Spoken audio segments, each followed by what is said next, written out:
Muito obrigada pela presença dos nossos ouvintes que estão nos acompanhando no podcast sobre psicanálise. Hoje a gente vai, devido às dúvidas que surgiram sobre a questão das neuroses, da esquizofrenia, quando a gente falou, né, sobre a questão da função da escrita em Lacan, começou a surgir dúvidas também de alguns ouvintes a respeito das estruturas psíquicas. Então, para facilitar e explicar um pouquinho, para a gente poder dar continuidade às nossas leituras psicanalíticas, nós escolhemos o filme O Homem dos Ratos, que é um caso freudiano, que foi transformado em filme. Lógico, não tem todos os detalhes, mas a gente vai analisar o principal está ali naquele filme, certo? O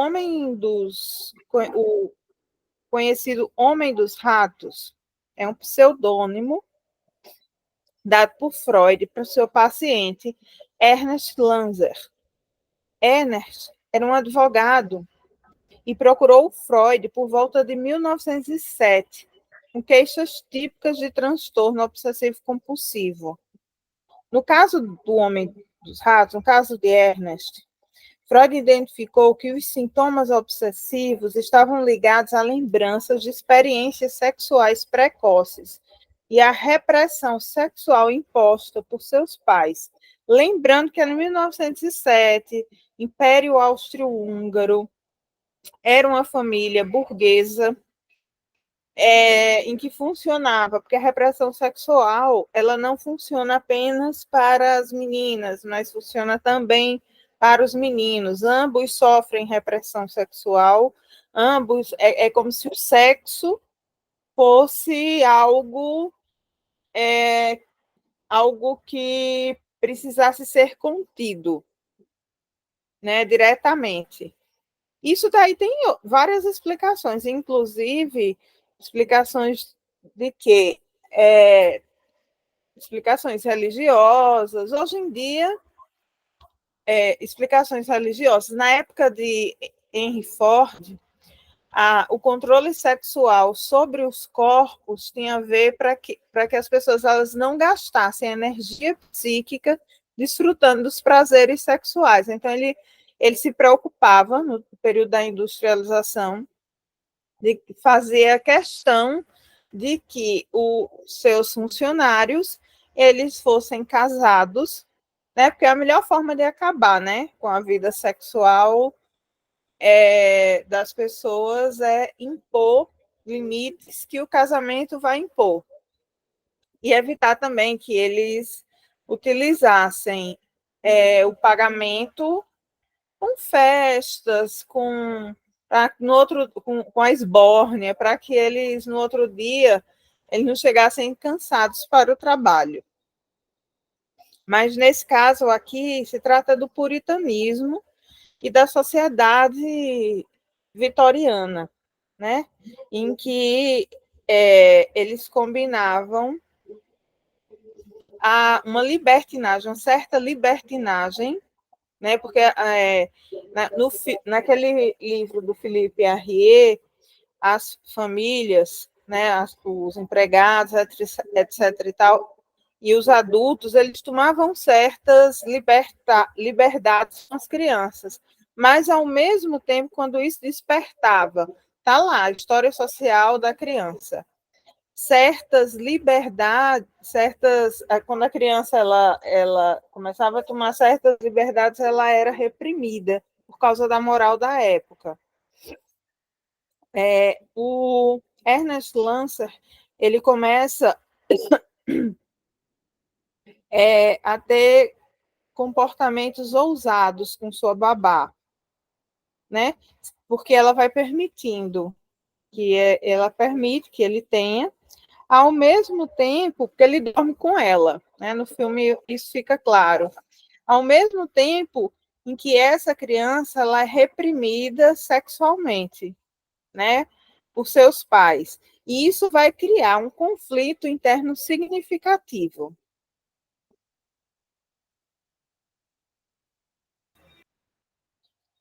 Roberta, você tem algumas colocações a respeito do que você escreveu, do resumo aí do filme? Boa noite, agradecendo o convite novamente.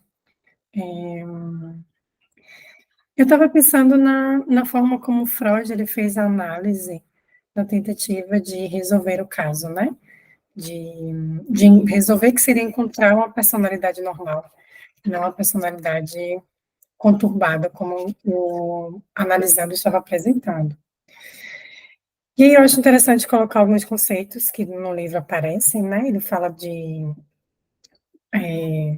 do que é inconsciente, que seria o produto das experiências da infância, e como se faz o tratamento para pensar o inconsciente, que seria fazer o analisando falar livremente, falar o que vier à cabeça. E o que eu acho que a gente precisa colocar é alguns pontos que marcam esse paciente, como, por exemplo, né? É um homem de 29 anos que começa falando que o pai está morto, mas que ele tem medo de que algo aconteça ao pai. Fala também de uma vida sexual que não existe, de um comportamento suicida, que ele diz que tem vontade, né, a, a, não lembro exatamente qual o termo que ele usa, não lembro se era colocar uma faca na garganta, algo assim. E a questão do estudo, porque ele disse que passou 9 anos para tentar concluir o curso de Direito. E aí, no final do filme, Freud também faz análise, né, do porquê essa demora.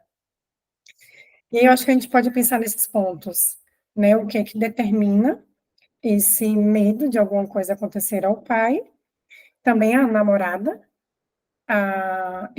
essa demora, né, essa resistência em concluir o curso de Direito. E, especialmente, a palavra rato, né? Como é que a palavra rato ela tá simbolizando uma outra coisa? Como essa palavra, me parece que eu posso dizer que para a gente da análise do discurso seria como uma metáfora, né? Como diz Maria Rita Kell, é a representação de uma outra cena. Eu acho que são esses pontos que a gente precisa, que a gente pode colocar.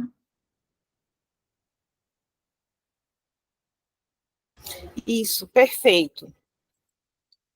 Essas experiências que contribuíram para o desenvolvimento dos sintomas obsessivos, onde ele sentiu uma necessidade intensa de realizar rituais. Tem alguém querendo entrar.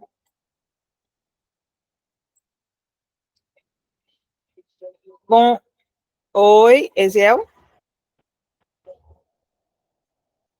Ok, Eziel, bem-vindo. Oi, boa noite. Boa noite. Então, assim, essas experiências, elas contribuíram para o desenvolvimento de sintomas obsessivos, né? Essas experiências da repressão, porque o inconsciente, o inconsciente humano, ele é contado pela história das repressões. Essas repressões sexuais que vão se acumulando e que vão contando e vão constituindo o nosso inconsciente. Essas experiências contribuíram para o desenvolvimento de sintomas obsessivos, no caso do Homem dos Ratos, onde ele sentiu uma necessidade intensa de realizar certos rituais para evitar que algo terrível acontecesse, porque ele tinha uma mistura de amor e de ódio.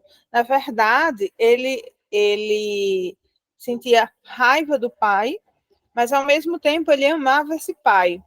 Então, e ele desafiava essa autoridade, né? Até para se constituir como um sujeito diferente desse pai.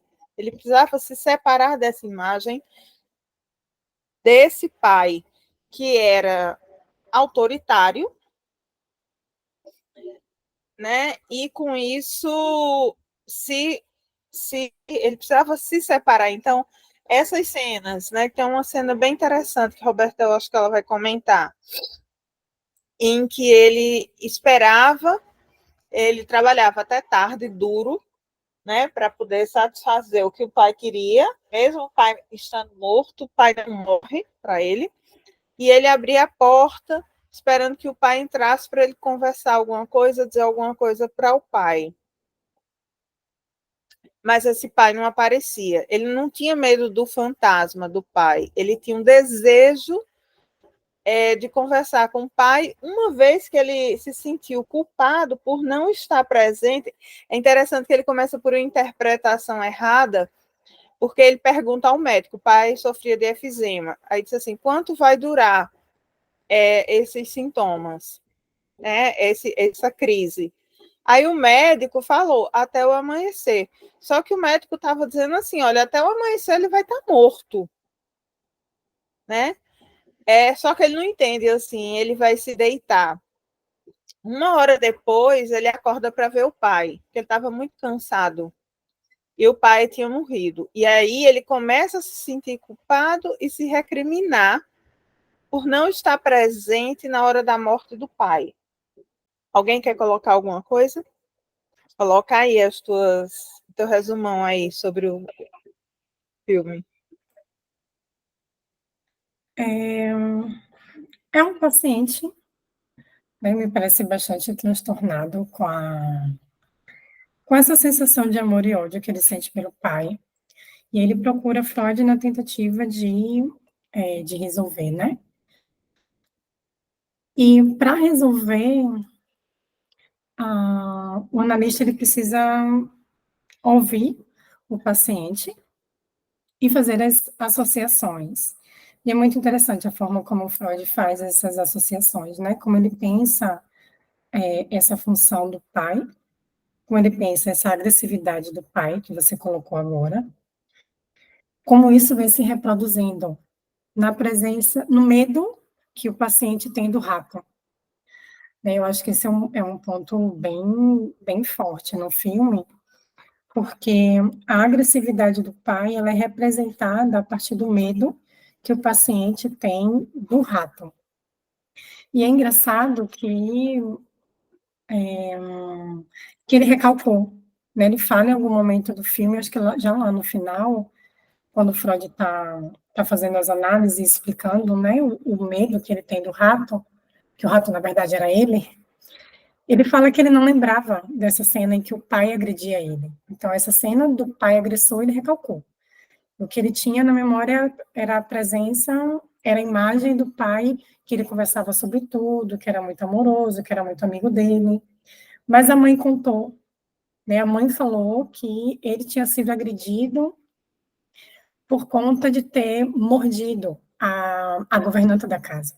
Então, era o que você está colocando no início, que você colocou no início, né? Que é a questão da repressão sexual. Então, ele foi agredido pelo pai como uma tentativa de oprimir, né? Aquela criança que, acho que com 6 anos, mordeu a governanta, como uma forma, né, de simbolizar um interesse sexual, algo assim. Não sei se a palavra seria essa, né? Interesse sexual, talvez para uma criança não coubesse, mas na ausência de outra, eu vou colocar dessa forma. Então, ele não lembrava, né? Ele recalcou. Oi, pode falar, Ana. Não, é interesse sexual mesmo, porque assim, existe o desenvolvimento das fases psicossexuais, né? A criança, ela desperta, porque assim, não se dá do nada a sexualidade, ela vai sendo desenvolvida a partir da amamentação. A mãe sente prazer em amamentar, o filho sente prazer em amamentar, em ser amamentado, em ser nutrido, os cuidados carinhosos da mãe, né? E limpar os órgãos sexuais do filho, tudo aquilo ali é o início, né? São cuidados. A mãe, ela faz, Freud diz até assim, não, ela faz o dever dela, que é cuidar. Mas esses cuidados, eles despertam, né? Eles despertam, eles vão despertando para formar, né?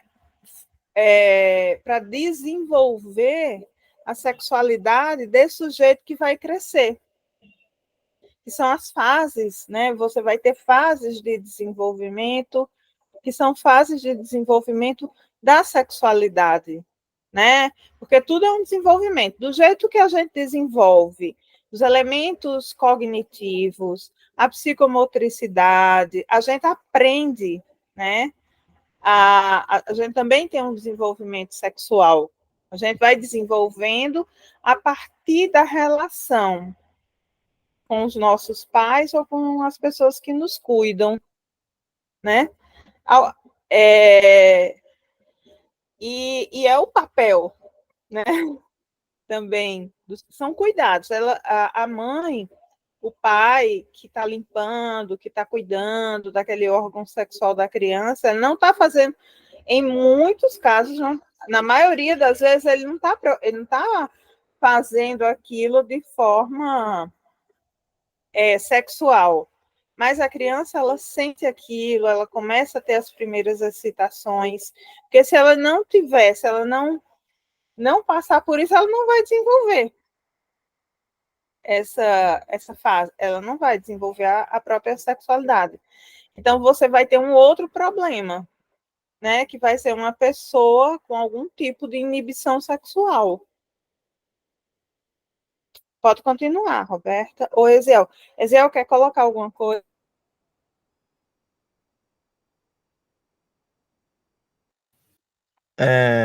No caso, tanto a neurose obsessiva quanto a histeria, elas derivam, assim, de alguma medida dessa, não diria repressão, mas talvez, digamos, uma forma de proibição relativo ao sexo, ao prazer, ao desejo, nesse caso? Só que nesse caso, a histérica é muito mais fácil de você tratar. Nos casos das neuroses obsessivas, é porque o sujeito ele rejeita muito a interpretação.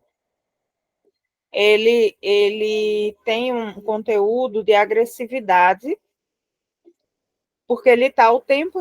Porque é interessante, porque se ele tem a dúvida como sintoma, ele também tem a dúvida como uma bengala, para que ele possa se segurar. Ele duvida o tempo inteiro. O neurótico obsessivo, ele é aquele que que compra alguma coisa ou vai escolher alguma coisa e fica na dúvida, e depois ele fica semanas e semanas com aqueles pensamentos intrusivos, se questionando se fez a coisa certa, porque ele também ele está ligado ao bem fazer, ele quer fazer o bem, ele quer ser certo, e aí ele vai criando tem um filme que é muito interessante também, que é Melhor Impossível, né? E é tanto que Lacan ele diz assim que o problema não é o mal, mas é o bem. Porque o neurótico obsessivo ele quer fazer o bem o tempo inteiro, né? Ele não quer errar, ele não permite tomar decisões erradas. A histérica não, a histérica ela pensa pouco e age mais.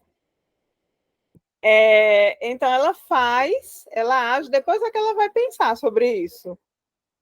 Mas ela se movimenta. O neurótico obsessivo ele fica preso.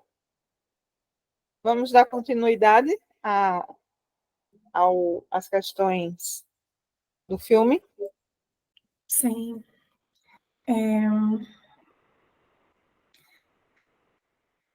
É uma criança, né, que teve uma primeira experiência sexual com uma governanta da casa, com uma funcionária da casa, e que foi reprimida por isso.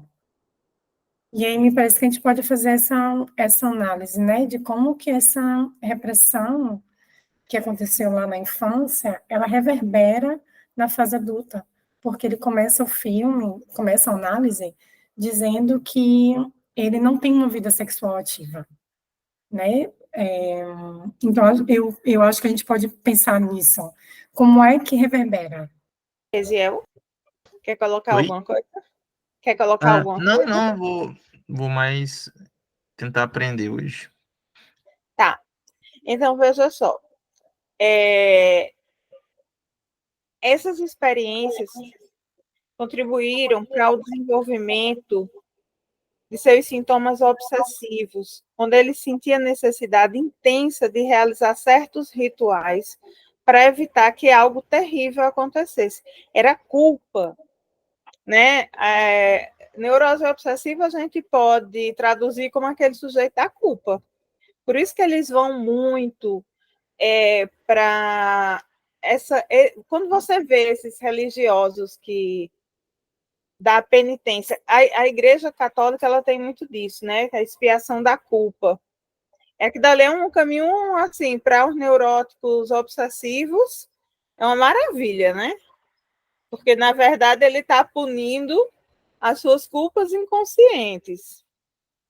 Então, essas experiências contribuíram para o desenvolvimento dos sintomas obsessivos, onde ele sentia necessidade intensa de realizar certos rituais para evitar que algo terrível acontecesse, porque ele tinha muita culpa, né? Ele sentia culpa por ter tido o desejo sexual.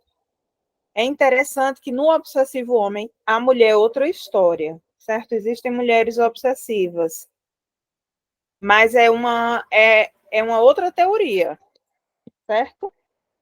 A culpa permanece, mas não nesse formato, né, que você vai ver, porque isso aqui é uma neurose obsessiva masculina. As mulheres elas não eram acometidas tanto por neuroses obsessivas. A gente vai ter o caso de uma neurose obsessiva de Dora, a jovem homossexual.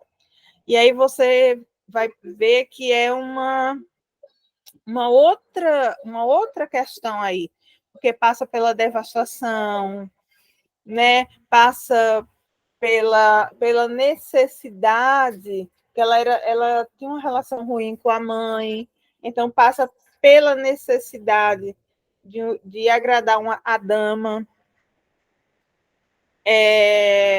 Isso não quer dizer que as neuróticas obsessivas elas sejam todas homossexuais ou bissexuais. Tem uma leitura sobre a Camille Claudel,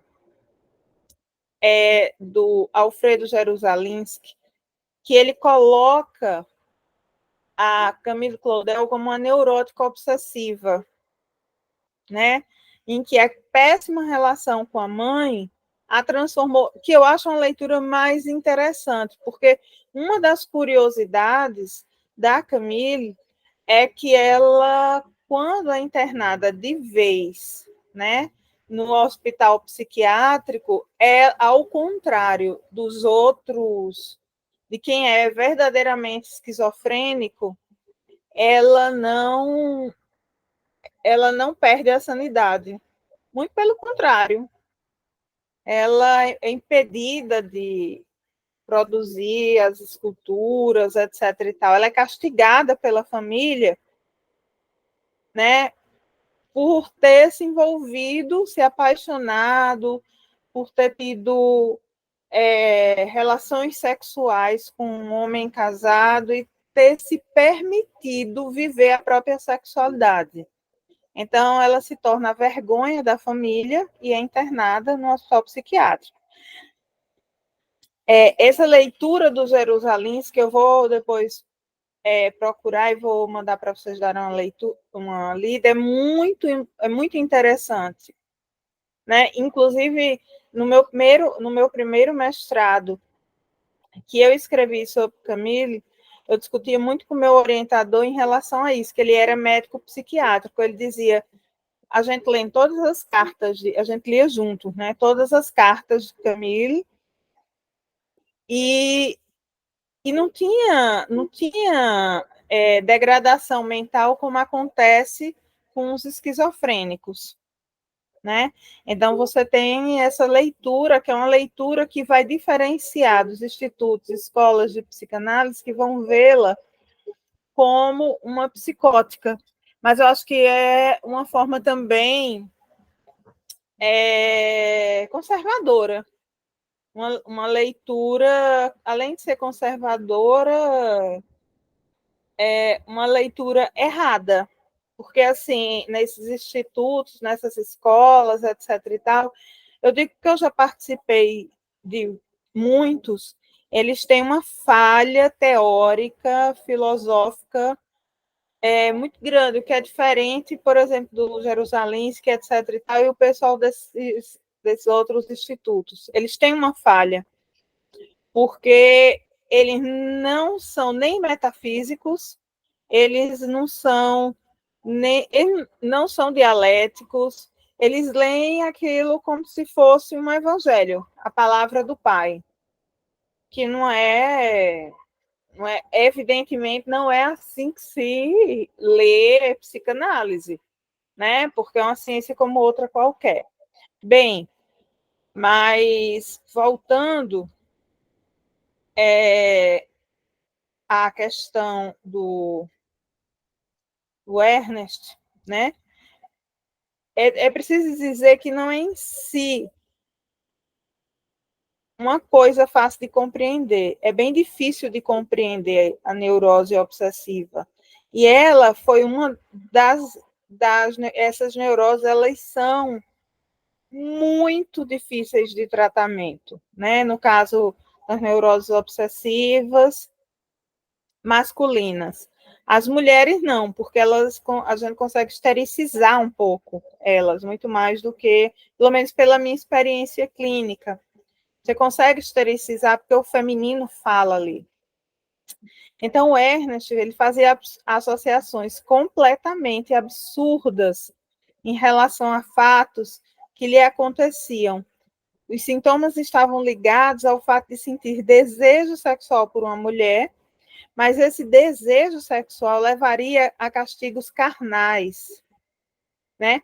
Sobre o seu pai ou a dama a qual ele estava apaixonado. Freud afirma que apenas na terceira narração dos contos e dos fatos ele pôde levar a interpretar e a compreensão dessa obscuridade e desses equívocos que apareciam na memória de Ernest, assim como os deslocamentos que acontecia. Abrindo aspas, o deslocamento é um mecanismo de defesa onde uma pessoa redireciona emoções, os impulsos de um alvo original para um substituto mais seguro e aceitável. Por exemplo, se alguém está frustrado com o chefe, pode acabar descontando a frustração em um amigo, um familiar, né? Ao invés de confrontar-se com o chefe, para não perder o emprego.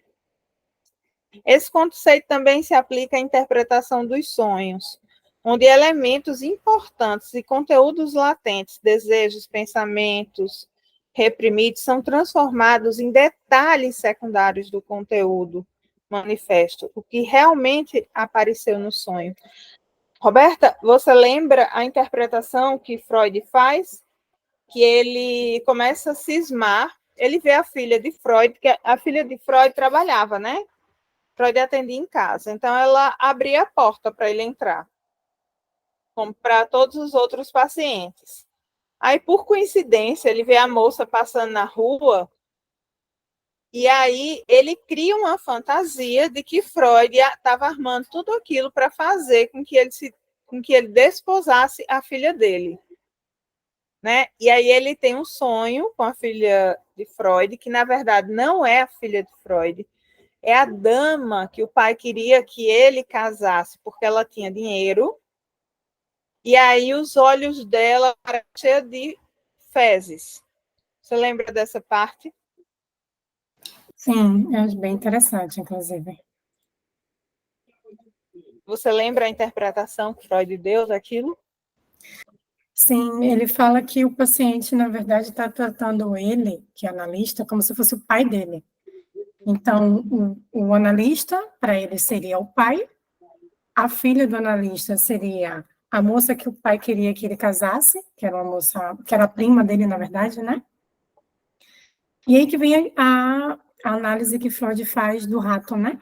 Se o analista era o pai, e no momento que eles conversam, o analisando grita com o analista, chamando o analista de rato, então, naquele momento, o analista estava representando o lugar do rato, que para ele sempre foi visto como aquele animal inseto, não sei, né, que vai ser espancado. E aí Freud começa a fazer a associação, né, como o pai agressor, opressor, porque quer arranjar um casamento para o filho com uma mulher que ele não gosta, e aí essa mulher, ela retorna no sonho com a imagem da filha de Freud, e quando ele vai contar o sonho, em algum momento ele chama o analista de rato, que é aquele que ele diz que sempre viu ser espancado a pauladas. E aí ele fala do espancamento que ele sofreu na infância por conta de ter sido reprimido, por conta de ter mordido a governanta, né? De ser uma criança mordendo uma mulher adulta. E aí o pai agride ele como um rato. E aí por isso Freud fala, né? O rato é você. E os olhos, né? Que ele diz assim, os olhos dela estavam cheios de estrume. Você lembra dessa interpretação? Ele vai fazer Sim, do dinheiro? sim, ele fala que o dinheiro para psicanálise é sujeira, né? Então, os olhos dela seriam sujos e os ratos também. O dinheiro para psicanálise é merda. E era uma sujeira que o pai queria fazer com ele, obrigando a casar, né, com uma mulher rica. Isso era uma nojeira, isso é sujeira. Dinheiro é sujeira para psicanálise, é merda. Né? E é interessante que naquele sujeito, o obsessivo entesourador, que ele fica preso numa fase anal, ele fica juntando dinheiro, aqueles muquirana. Porque hoje em dia você tem aquelas outras formas, né? Não se apresenta mais desse jeito. O Homem dos Ratos, ele teve um colapso nervoso. Tem um texto do Ferenczi maravilhoso que ele vai falar, porque eles se comunicavam, esses psicanalistas, sobre o dinheiro. É o texto sobre dinheiro. Aí ele vai comparar, né? O dinheiro é merda. E é literalmente a merda do mundo, né? Literalmente, o dinheiro, o poder, ela é a merda do mundo. Eu fiquei pensando também em um outro ponto,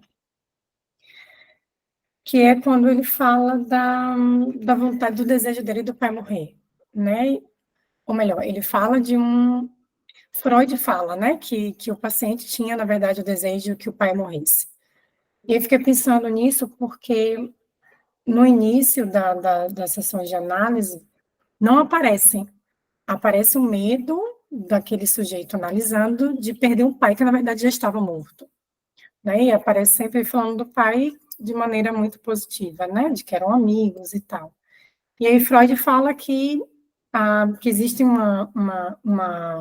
um desejo, acho que eu posso falar desejo, não sei, inconsciente de que o pai morresse para que ele, primeiro, não casasse com essa prima rica e, segundo, pudesse terminar o curso de Direito, né? Porque ele passou 9 anos fazendo o curso de Direito para não romper um acordo com o pai. Porque fazer direito seria como ele se obrigar a cumprir todas as regras, todas as leis, todos os acordos que fossem feitos. E me parece que existia um acordo entre ele e o pai, né? Ou somente do pai para com ele, que seria dele casar com a prima. E quando ele conclui o curso, depois de 9 anos, é como se estivesse, de alguma forma, resolvendo isso, né? É como se dissesse, não, meu pai morreu, então agora eu posso terminar o curso de Direito, porque eu não sou mais obrigado a, a, a, a ser fiel àquele acordo que em algum momento foi feito, né? E aí eu fiquei pensando nisso, nessa relação entre o desejo dele que o pai morresse para que ele não precisasse casar e pudesse terminar o curso de Direito. Exato. Exatamente, professora Roberta. Tem uma outra questão que eu fico pensando quando eu estava lendo sobre o Homem dos Ratos, porque tem muito estudo sobre isso. Então, assim, O problema de Lanzer é que, até a adolescência, ele foi excessivamente religioso. E as ideias de castigo após a morte ficaram impregnadas no seu inconsciente, como parte fundamental de suas ideias obsessivas, evoluindo muito lentamente e obcecado pela relação entre o desejo sexual e, ao mesmo tempo, ser castigado por isso. Né? É aquela história. Se ele deseja, ele vai ser castigado. Por quê? Porque eu não sei a religião desse paciente, mas eu acredito que seja católico, né? Eu vou pesquisar melhor sobre isso, porque eu pesquisei pouco hoje sobre essa, mas é muito semelhante à ideia de que o desejo sexual é algo proibido, só pode ser para a reprodução. Isso é comum dessas religiões monoteístas. Então, ele começou a dizer a si mesmo o que se sabe a respeito. Aí ele chega a um ponto de questionar ele mesmo, dizer assim, mas o que é que se sabe? Né? O que é que se pode dizer a respeito do além? Né? O que é um intelecto normal. Ele não era um homem inteligente. Freud, o tempo inteiro, coloca isso. Que Ernest não era um homem inteligente. Ele era um homem mediano. Né? E ele faz essa colocação, ele consegue se equilibrar também na incerteza, porque ele diz, mas o que se sabe? O que realmente os outros sabem a respeito do além? Com que autoridade essas pessoas elas dizem que mesmo depois da morte o sujeito pode receber algum tipo de castigo, né? Depois de muita confusão, e ele confunde as coisas o tempo inteiro, ele interpreta as coisas de forma confusa, ele interpreta mal, né?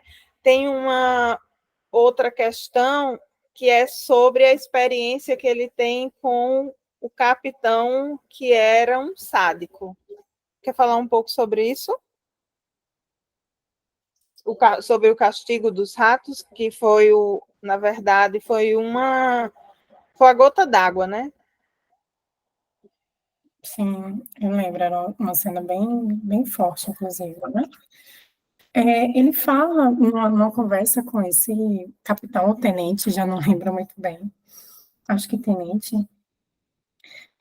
sobre uma tortura, né? Uma forma de se fazer uma tortura, que seria colocar alguém de cabeça para baixo, colocar um balde cheio de ratos e colocar sobre as nádegas daquela pessoa que estava sendo torturada. E que os ratos tentariam sair do balde empurrando o ânus daquela pessoa que estava sendo torturada, né? E aí eu acho que a gente pode pensar novamente no pai, né? Me parece que a tortura que o tenente, o capitão está falando, faz com que esse paciente pense sobre a tortura que ele sofreu durante a infância e como ele associa a tortura ao rato.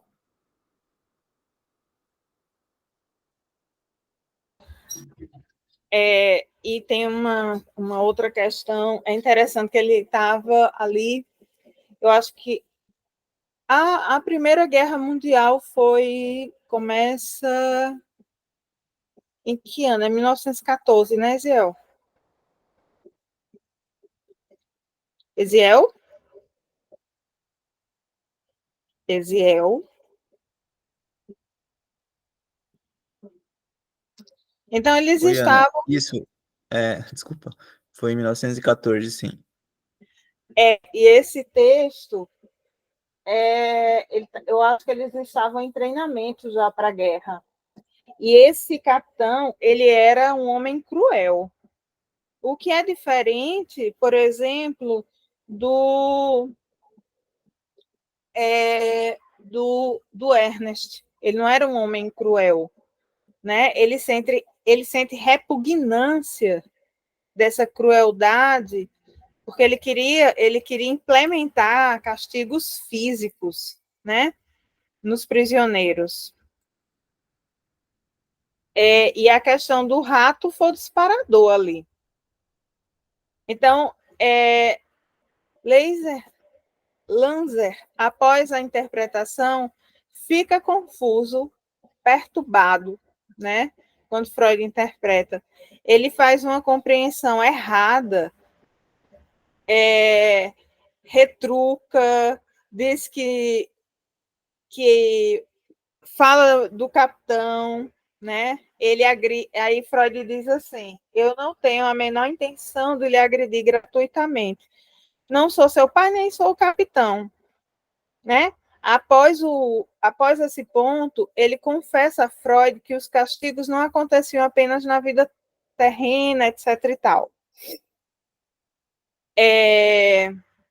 Depois de muita confusão e de achar que ele. E aí vem a história dos óculos, né? Que ele perde os óculos. Na verdade, ele não perde. Ele vê que o óculos caiu, mas para não atrapalhar a marcha, como todo obsessivo, ele resolve deixar o óculos para lá. E aí ele pede, porque ele perdeu os óculos. E aí esse capitão, ele era um homem cruel. Eu acho que ele percebe um pouco a questão da fragilidade do Lanzer, né?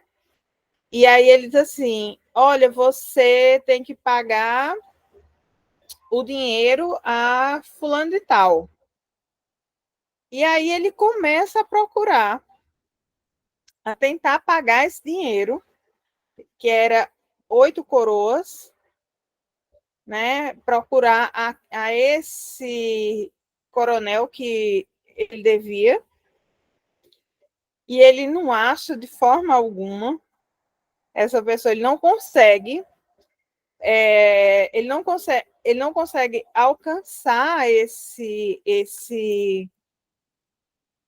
objetivo, né? Até que um amigo dele, que era um grande amigo dele, que era a voz da consciência, e que ele sempre acalmava ele. Aí diz: não, mas isso aí, quem pagou foi os próprios Correios, né? Foi algum funcionário dos Correios que pagou para você. Então, você tem que mandar esse dinheiro diretamente para esse funcionário, que no caso era uma funcionária que simpatizou com ele simpatizou com ela, mas ele temia desejar, porque desejar significava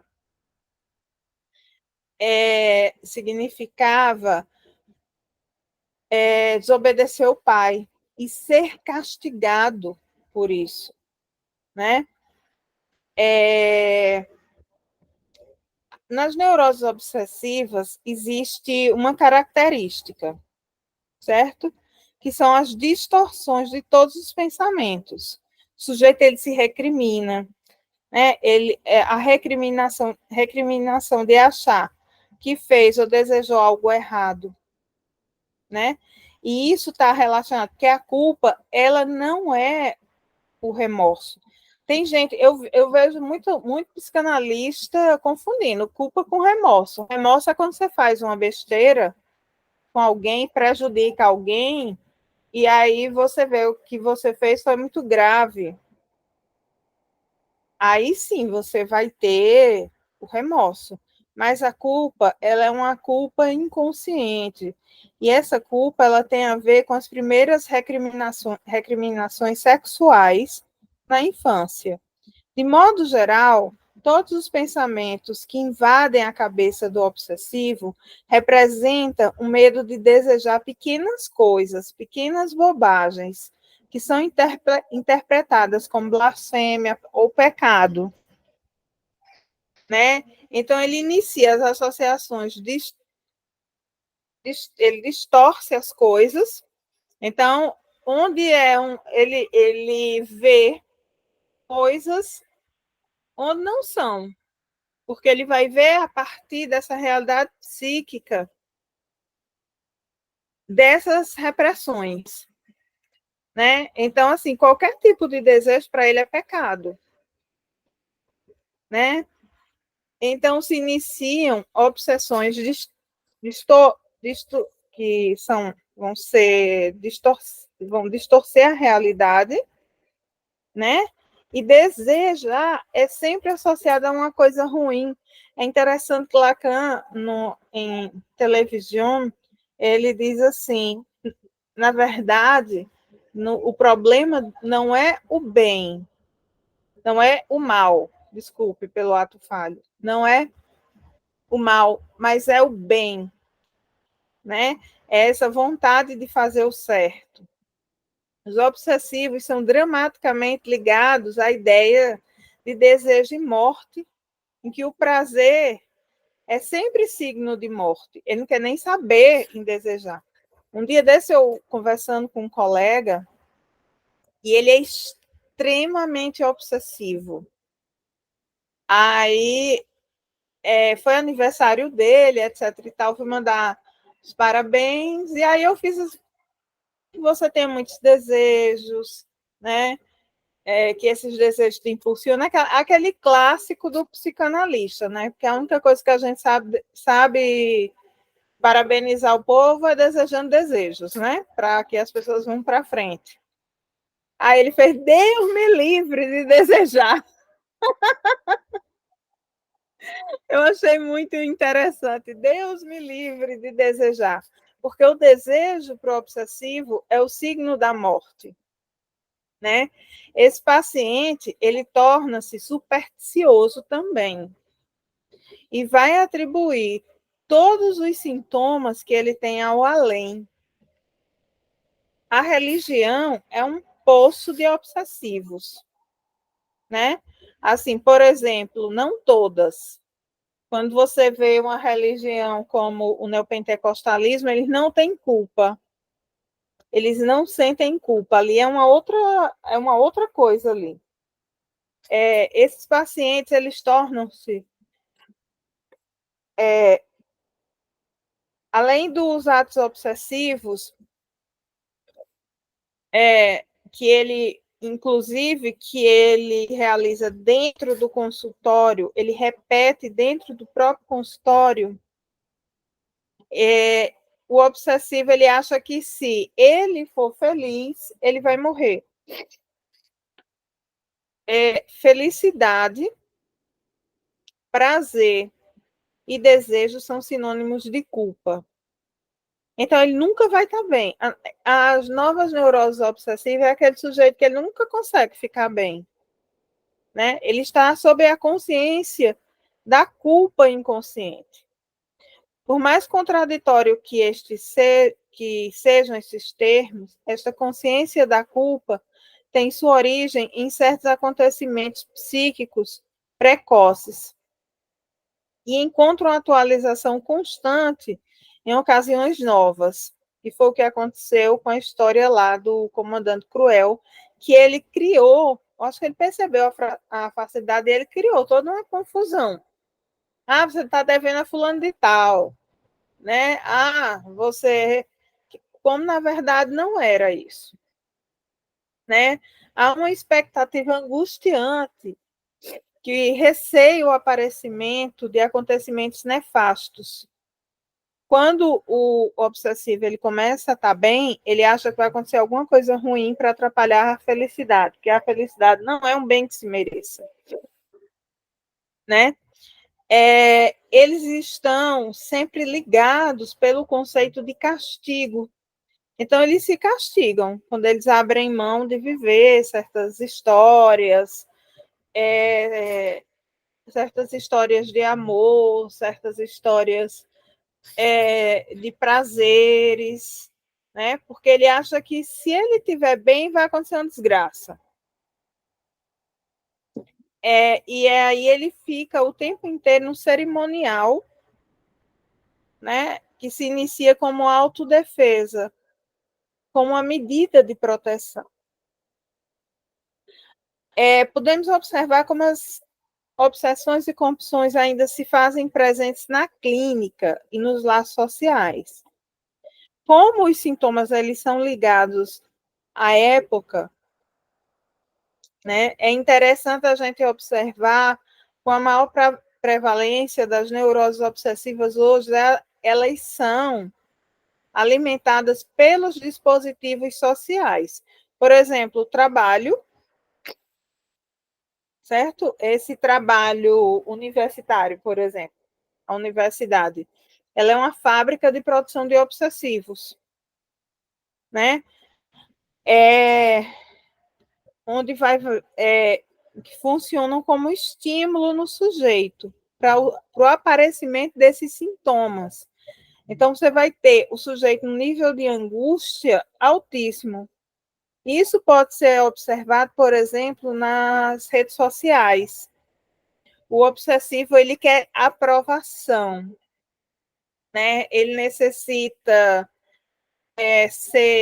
receber likes, ele sempre está no Instagram, ele fica ansioso por respostas imediatas no WhatsApp.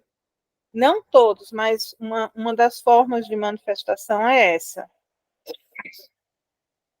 No caso do paciente Freud Lanzer, que é uma neurose obsessiva entre 1909 a 1910, porque esse tratamento durou 1 ano. Hoje em dia é muito mais difícil tratar os obsessivos, porque eles enganam, eles estão muito, eles disfarçam. Eu lembro, eles disfarçam e eles desistem muito fácil, eles abrem muito fácil, né, de mão do tratamento, porque eles têm um certo ganho, né? De Freud para cá, Lacan ele vai descobrir o gozo, que é uma forma de prazer no sofrimento. A neurose obsessiva é uma condição psíquica e uma das características são os pensamentos intrusivos, repetitivos, comportamentos compulsivos para aliviar a ansiedade, né? Mas, sobretudo, o sentimento de culpa e de dívida. O neurótico, ele tem um sentimento de dívida eterna e dúvida. A dúvida é a principal característica. Ele não tem certezas. Diferentemente da histérica, que tem um pensamento todo esburacado, ela nem para pensar em dúvida. Ela não passa por isso. Na neurose obsessiva se manifesta de várias formas, principalmente ela pode surgir como sintoma, onde o indivíduo se vê constantemente questionando suas ações, pensamentos, decisões. É uma dúvida incessante que leva à paralisia na tomada de decisões, pois o sujeito obsessivo teme cometer qualquer erro ou enfrentar consequências negativas de alguma coisa que ele errou. Então, ele fica em dúvida. Tudo que ele vai fazer, ele não decide imediatamente, ele fica na dúvida, dúvida. Além disso, a dúvida está ligada à inibição. O neurótico obsessivo frequentemente evita situações que possam gerar incerteza ou conflito. Porque é aquilo, ao mesmo tempo que ele se segura na incerteza para não enlouquecer, as incertezas e as dúvidas também é aquilo que causa, né, é aquilo que desencadeia, vamos dizer assim, os sintomas ou conflitos, preferindo manter-se em um estado de dúvida constante. Essa inibição impede o indivíduo de agir de maneira decisiva. Ele não decide, ele toma a decisão e depois ele fica lá, ansioso. E assim, por fim, a dúvida também atua como uma forma de resistência, inclusive o tratamento clínico. O sujeito obsessivo, ele questiona a eficácia da terapia, ele duvida das intenções. Eu estou há tanto tempo em análise, e eu continuo do mesmo jeito, etc. e tal. Porque ele tem as resistências, inclusive as resistências interpretativas, que vão surgir, sobretudo, que é um clássico isso. Todo obsessivo tem isso, nos sonhos. Os sonhos, eles revelam uma tremenda confusão.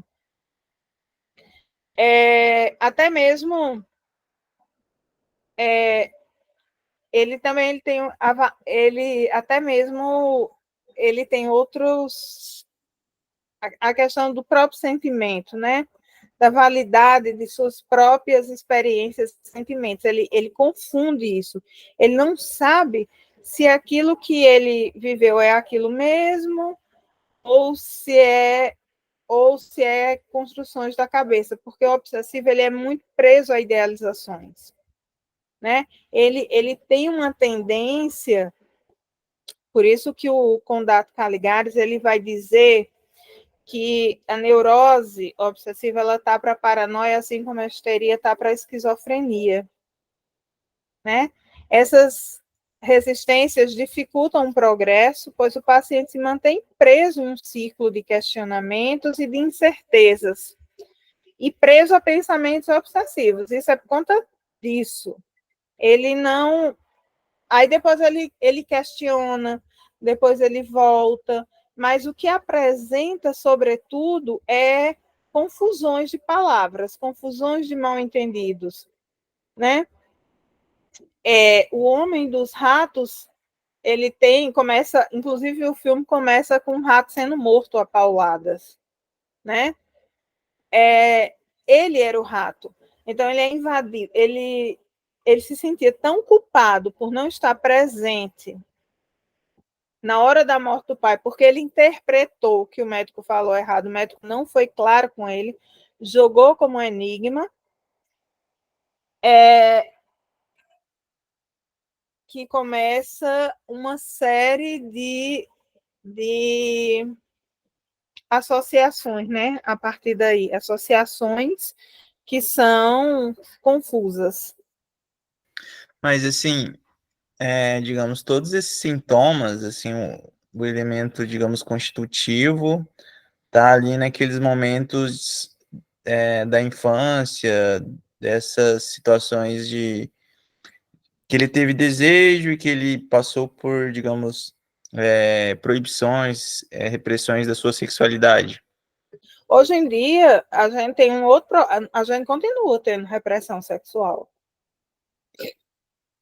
Só que a repressão sexual é de uma outra forma, né? Você tem um medo histérico. Hoje é um medo histérico de abuso, de que a criança vai ser abusada, né? De que a criança não pode isso, criança. Você tem são formas de repressão, né? E talvez até mais intensa, porque coloca coloca a criança numa posição, boicotando também o desenvolvimento psicossexual. Gente, eu não estou defendendo, para quem está ouvindo, certo? De que as crianças elas devem estar expostas aos perigos, mas elas necessitam desses cuidados, nesses cuidados do corpo, né? Esses cuidados amorosos do pai, da mãe, etc. e tal, para se desenvolver sexualmente. Hoje em dia é uma coisa meio de pânico, né? As pessoas elas estão em pânico. É como se tudo se transformasse num abuso infantil. Lógico que existe muito abuso infantil. Inclusive, o livro que eu estou escrevendo sobre a questão da devastação materna, eu vou trazer muito desses elementos, né? Mas a repressão, ela continua, só que ela continua sobre outras formas. Por exemplo, essas histórias assim de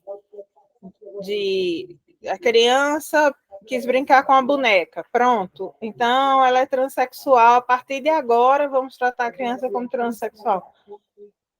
Uma boneca é uma boneca. Ela pode ser qualquer coisa. Pode ser um carro, pode ser, enfim. que é essa repressão sexual no corpo da criança não poder, por exemplo, escolher com que ela quer brincar. Eu posso ser uma menina e querer brincar de carrinho, qual o problema? Né? Isso não vai. Isso não merece nenhum tipo de interpretação, na verdade. Aí o menino diz: eu quero vestir a roupa da mamãe. Isso também não quer dizer absolutamente nada, né? É preciso interpretar o que a criança ela quer dizer com isso. Não significa dizer que ela seja transgênero, né? Mas por que vestir as roupas da mãe? Porque roupa é a segunda pele. Talvez para se sentir protegida quando a mãe sai. Ela veste a roupa da mãe, ela veste a roupa do pai, como uma forma de segunda pele e sentir na presença, né, desses pais que, por um acaso, não estão presentes, ou talvez algum outro tipo de apelo. Mas existem as repressões, só que são de outra ordem. E talvez até mais violentas.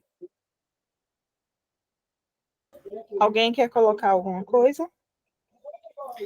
Sim, tem um ponto do filme que eu achei bem interessante. Na verdade, o final, né? Quando o Freud ele começa a fazer a análise para falar que esse caso estaria resolvido, né? Que esse analisado iria encontrar agora uma personalidade que ele chama de normal. Ele fala que o neurótico segue as raízes do que ele faz mal. E aí eu queria que a gente pensasse um pouquinho melhor sobre isso.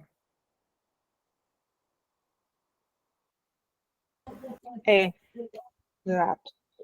Ele fica porque ele fica preso à ideia de culpa. Ele vai atrás daquilo que vai fazer mal porque ele precisa se punir. O neurótico, ele fica preso àquilo que faz mal porque ele tem uma necessidade, ele tem uma culpa inconsciente. Então, é necessário que ele se puna. É tanto que quando você consegue trabalhar essa culpa inconsciente, o sujeito ele cura da neurose. Ele precisa se curar da culpa inconsciente, é porque as pessoas elas confundem.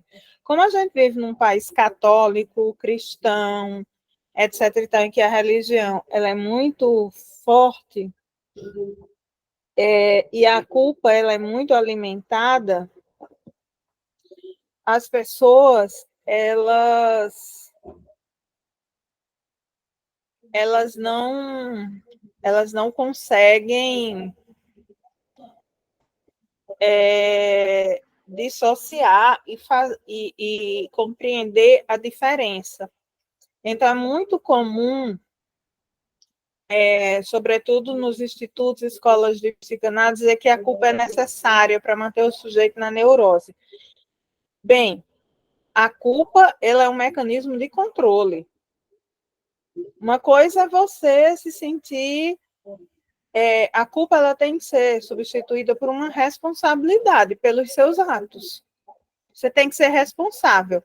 Por exemplo, fez mal a alguém, você tem que se responsabilizar por isso. Não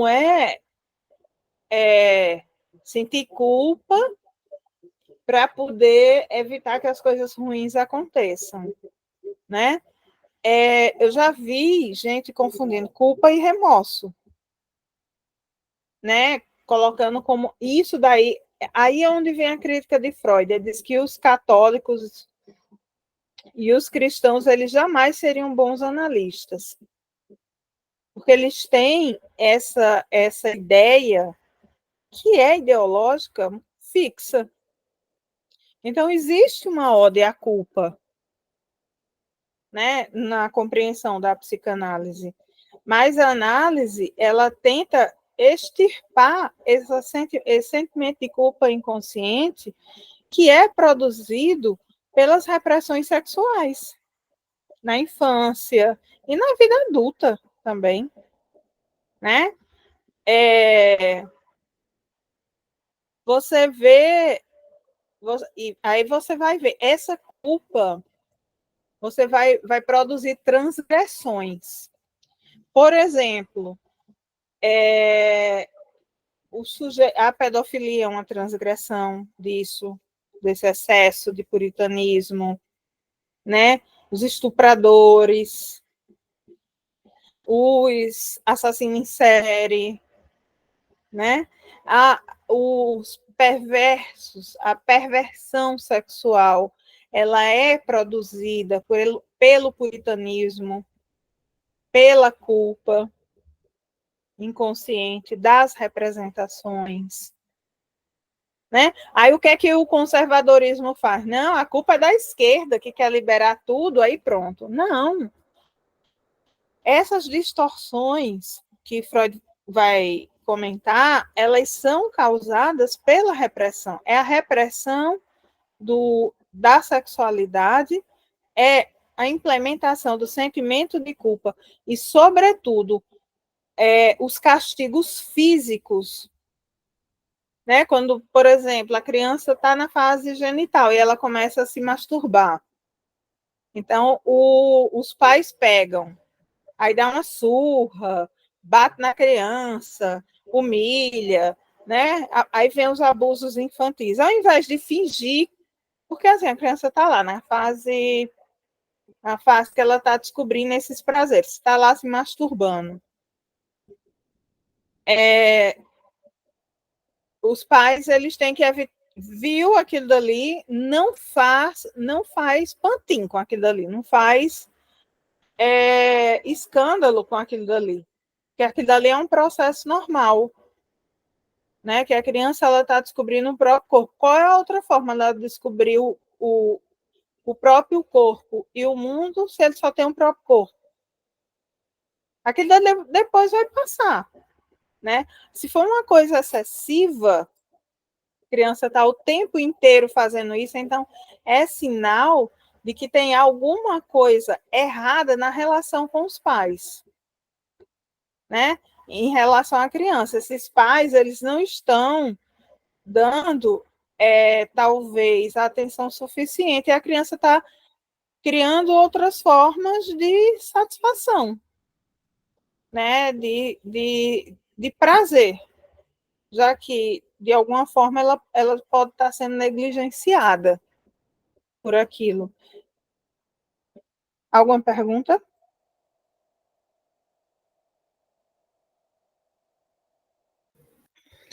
Não, Eu acho que foi bem esclarecedor a exposição, Ana. eu acho que a gente podia. Eu sei que o tempo já tá acabando, né? Talvez a gente pudesse concluir com o que Freud também concluiu no filme, né? Ele fala que o caso já estava resolvido, essa questão de pensar como o sujeito estava significando o rato, e que agora ele poderia encontrar uma personalidade normal. E aí eu fiquei pensando nessa possibilidade, né, de o que é um sujeito obsessivo construir uma personalidade normal.